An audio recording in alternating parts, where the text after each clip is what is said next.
नमस्कार दोस्तों, कक्षा 12वीं के मनोविज्ञान विषय के तीसरे चैप्टर बुद्धि का ये 5वां वीडियो है, जिसमें हम बात करेंगे विविध बुद्धि कसौटियों की। ये जो बुद्धि कसौटियां हैं, इनमें से कोई भी 5 या 3 मार्क्स का सवाल नहीं पूछा जाता है, किंतु बहुत से सवाल इसमें से एक एक वाक्य में जवाब दो या एमसीक्यू में पूछे जाते हैं। आइए सबसे पहले बात करते हैं बुद्धि कसौटी यानी क्या क्या होती है बुद्धि कसौटियां, उसकी उपयोगिता क्या है। तो व्यक्ति के बुद्धि मापन के लिए उपयोग में ली जाने वाली कसौटियों को बुद्धि कसौटी कहते हैं। प्रत्येक व्यक्ति की बुद्धि कक्षा भिन्न भिन्न होती है, तो किसकी बुद्धि कक्षा कितनी है उसकी जांच करने के लिए ये बुद्धि कसौटियां बनाई गई हैं। इनमें एक ही समय एक साथ एक ही व्यक्ति को दे सके ऐसी कसौटी को व्यक्तिगत कसौटी कहते हैं, और एक समय अनेक लोगों को एक साथ दी जाए ऐसी बुद्धि कसौटी को सामूहिक बुद्धि कसौटी कहते हैं। साथ ही जिस कसौटी में केवल लिखित प्रश्न हो और उसके उत्तर भी लिखित स्वरूप में देने हो तो उसे शाब्दिक कसौटी कहते हैं, क्योंकि उसमें शब्दों का प्रयोग होता है, समझकर लिखना होता है। ऐसी कसौटियों को शाब्दिक कसौटी कहते हैं। तथा जिस कसौटी में चित्र के द्वारा या कोई क्रिया द्वारा बुद्धि का मापन किया जाए ऐसी कसौटी को अशाब्दिक या क्रियात्मक कसौटी कहते हैं, क्योंकि उसमें लिखना नहीं होता है, आपको कोई काम करना होता है और उसके द्वारा आपका बुद्धिमापन होता है। तो सामान्य रूप से देखें तो हमने यहाँ 4 प्रकार की बुद्धि कसौटी की बात की। एक तो व्यक्तिगत बुद्धि कसौटी और सामूहिक बुद्धि कसौटी, दूसरी शाब्दिक बुद्धि कसौटी और अशाब्दिक बुद्धि कसौटी। आइए अब हम कुछ महत्वपूर्ण कसौटियों के बारे में जानकारी प्राप्त करते हैं। तो सबसे पहले स्टैनफोर्ड बिने की बुद्धि कसौटी। स्टैनफोर्ड बिने की कसौटी मुख्य रूप से बालकों के बुद्धि मापन के लिए उपयोग में ली जाती है।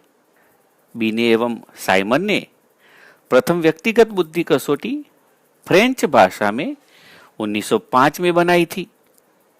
दोस्तों, ये 1 मार्क का सवाल बार बार पूछा जाता है कि सर्वप्रथम बुद्धि कसौटी किस भाषा में और कब बनाई गई। तो सर्वप्रथम बुद्धि कसौटी फ्रेंच भाषा में 1905 में बनाई गई। इसको जरा अच्छे से समझ लीजिए। इसी बुद्धि कसौटी को अमेरिका की स्टैनफोर्ड यूनिवर्सिटी के प्राध्यापक एलएम टर्मन ने उसमें सुधार करके 1916 में उसे अंग्रेजी भाषा में प्रस्तुत किया। दोस्तों, यह सवाल भी होता है कि सर्वप्रथम अंग्रेजी भाषा में बुद्धि कसौटी किसने प्रस्तुत किया, किसने रची थी।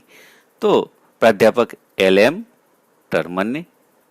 इस कसौटी को स्टैनफोर्ड बिने की बुद्धि तुला नाम दिया गया है, यानी कि SBIS, स्टैनफोर्ड बिने इंटेलिजेंस स्केल। स्टैनफोर्ड बिने की यह जो कसौटी है वह 18 वर्ष की आयु तक के व्यक्तियों का बुद्धिमापन करती है, यानी कि 18 वर्ष की उम्र से ज्यादा उम्र वाले लोगों का इस कसौटी के माध्यम से अध्ययन हो सकता नहीं है, मापन हो सकता नहीं है।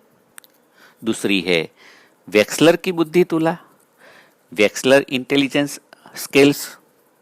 दोस्तों, इसके आगे हमने स्टैनफोर्ड बिने की बुद्धि कसौटी की बात की। वह बुद्धि कसौटी सिर्फ 18 वर्ष की आयु तक के व्यक्तियों का अध्ययन करती है, जबकि वेक्सलर की यह जो बुद्धि कसौटी है वह सबके लिए है। पुख्त वय तक के व्यक्तियों का भी इसमें अध्ययन हो सकता है। वेक्सलर की यह बुद्धि कसौटी व्यक्तिगत मापन के लिए सबसे अधिक उपयोगी है, और इतना ही नहीं, बालकों से शुरू होकर वयस्क आयु तक के लोगों की बुद्धि मापन के लिए यह उपयोगी है।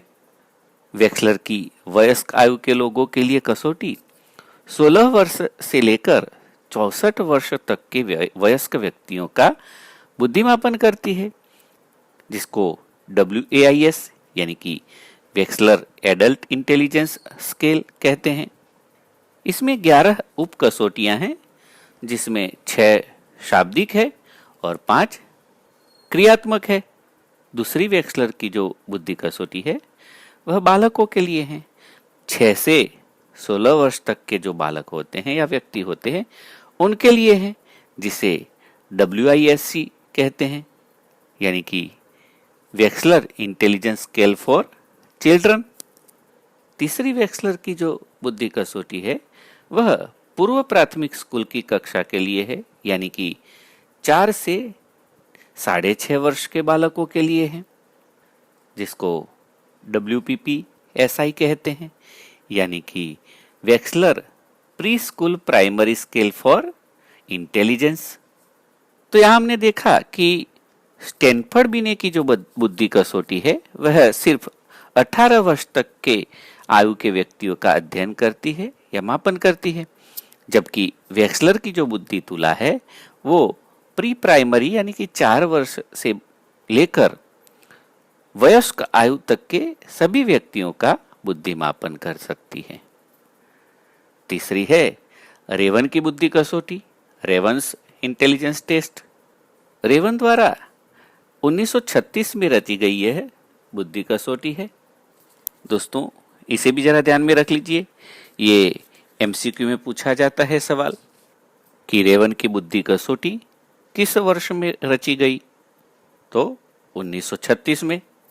रेवन की यह बुद्धि कसौटी अशाब्दिक बुद्धि कसौटी है जो शैक्षणिक क्षेत्र में मापन के लिए उपयोग में ली जाती है। यह कसौटी RPM से प्रसिद्ध है, यानी कि रेवन्स प्रोग्रेसिव मैट्रिसिस। यह कसौटी 5 वर्ष के आयु के बालकों से वयस्क आयु के लोगों की बुद्धि मापन के लिए उपयोग में ली जाती है। इस कसौटी में 60 वैकल्पिक प्रश्न सरलता से कठिनता के क्रम में रखे गए हैं। कसौटी देने वाले व्यक्ति को यहाँ प्रत्येक प्रश्न में तालिका को पूर्ण करने में कम पड़ने वाली श्रृंखला खोजने को कहा जाता है। इसमें विविध शक्ति रखने वाले अलग अलग प्रकार के लोगों के लिए 3 अलग अलग प्रकार के संकल्पना के ढांचे वाली कसौटियां रची गई हैं। तो रेवन की यह जो बुद्धि कसौटी है वह अशाब्दिक यानी कि क्रियात्मक बुद्धि कसौटी है। दोस्तों यहाँ दी गई आकृति में देखें तो रेवन की कसौटी में से एक सवाल यहाँ रखा गया है। इसका उदाहरण है कि जो बड़ी आकृति है और उसके नीचे 6 उत्तर है, उस 6 में से कौन सा छोटा सा टुकड़े का हिस्सा इस बड़ी आकृति के जो जगह तय की गई है वहां फिट होगा या सेट होगा, ये सोचकर तय करना होता है। तो ये इस प्रकार की क्रियात्मक या अशाब्दिक कसौटी होती है। ऐसे ही आकृति वाले और आपकी तर्क शक्ति का मूल्यांकन या जांच करने वाले सवाल पूछे जाते हैं बहुत बार जो प्रतियोगिता की परीक्षाएं होती है उसमें। आइए अब बात करते हैं कॉफमैन की बुद्धि कसौटी, कॉफमैन इंटेलिजेंस टेस्ट।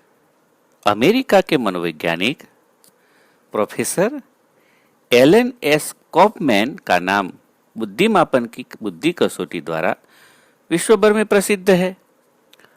उनके द्वारा तैयार किया गया Kauffman assessment battery for children एवं अन्य बुद्धि कसौटी शैक्षणिक मनोविज्ञान के क्षेत्र में बहुत ही प्रख्यात है। इतना ही नहीं, कॉफमैन ब्रीफ इंटेलिजेंस टेस्ट तथा उनकी दूसरी आवृत्ति भी बहुत ही महत्वपूर्ण मानी जाती है। इसके अलावा Kaufman adolescent and adult intelligence test ये वयस्क व्यक्ति के बुद्धिमापन के लिए उपयोग में ली जाती है, जिसका 2004-05 के वर्ष में पुनः संस्करण हुआ है। तो बुद्धिमापन के साथ साथ शैक्षणिक सिद्धि मापन के लिए कॉफमैन की ये बुद्धि कसौटियां रची गई है। यहाँ बुद्धि कसौटियों का यह मुद्दा समाप्त होता है। अगले वीडियो में हम बात करेंगे प्रतिभा संपन्नता और मनोदुर्बलता के बारे में। आज इतना ही। नमस्कार, सबका मंगल हो।